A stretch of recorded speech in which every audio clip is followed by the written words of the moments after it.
সুপারিশপ্রাপ্ত প্রাথমিক বিদ্যালয়ের শিক্ষকদের নিয়োগের বিষয়ে হাইকোর্টের রায় পুনর্বিবেচনার জন্য একটি আপিল করা হয়েছে বলে জানিয়েছেন প্রাথমিক ও গণশিক্ষা উপদেষ্টা ডক্টর বিধান রঞ্জন রায় পোদ্দার।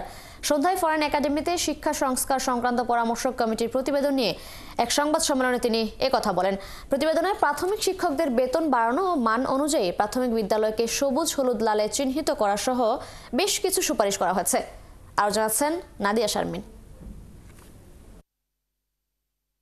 গেল বছরের অক্টোবরে তৈরি 9 সদস্যের প্রাথমিক ও উপ-আনুষ্ঠানিক শিক্ষা সংস্কারে পরামর্শ কমিটি সোমবার প্রধান উপদেষ্টার কাছে তাদের প্রতিবেদন হস্তান্তর করে।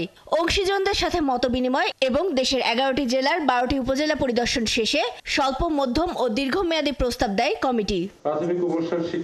সন্ধ্যায় এক প্রেস ব্রিফিংয়ে এসব প্রস্তাব সম্পর্কে জানান কমিটির প্রধান। শিক্ষক পদে প্রবেশ 12তম গ্রেডে, 2 বছর পর স্থায়ীকরণ, আরও 2 বছর পর 11তম গ্রেডে সিনিয়র শিক্ষক হিসাবে পদোন্নতি, প্রধান শিক্ষকের ক্ষেত্রে সুপারিশ, সরকারের রিভিউ আবেদন প্রত্যাহার ও প্রধান শিক্ষকের জন্য 10ম গ্রেড নির্ধারণ এবং সকল প্রধান শিক্ষকের নিয়োগ পদোন্নতির মাধ্যমে মান অনুযায়ী প্রতিটি বিদ্যালয়কে সবুজ, লাল ও হলুদ চিহ্নিত করারও সুপারিশ করা হয়েছে।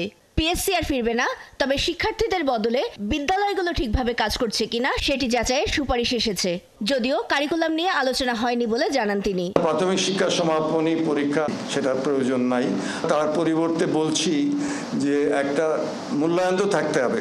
শিক্ষা ব্যবস্থা, বিদ্যালয়গুলো কাজ ঠিকমতো করছে কিনা, সেখানে আমাদের একটা মডেল আছে প্রতি 2 বছরে যেটা হয় এনএসএ ধরনের, সেই ধরনের একটা কিছু চালু করা যেতে পারে যাতে একটা মূল্যায়ন করে বুঝতে পারি স্কুলগুলো ঠিকমতো কাজ করছে। সুপারিশকৃত প্রাথমিক বিদ্যালয়ের শিক্ষকদের নিয়োগে হাইকোর্টের রায় পুনর্বিবেচনায় আপিল হয়েছে বলেও জানিয়েছেন প্রাথমিক ও গণশিক্ষা উপদেষ্টা। প্রাথমিক শিক্ষকগণের বেতন ও পদোন্নতি বিষয়ে কমিটি কিছু সুপারিশ করেছে। যদি শিক্ষকগণেতে সম্মত থাকেন তাহলে আমরা তা বাস্তবায়নের চেষ্টা করব। হাইকোর্টের রায় হয়েছে, তার এগেইনস্টে আমরা আপিল করেছি বিষয়টা পুনর্বিবেচনার জন্য। সুপারিশগুলোর কিছু এই মন্ত্রণালয় আর কিছু অন্যদের সহায়তায় বাস্তবায়নযোগ্য বলেও জানান তিনি। এবং সেটা আমার জন্য নাদিয়া শারমিন, 71, ঢাকা।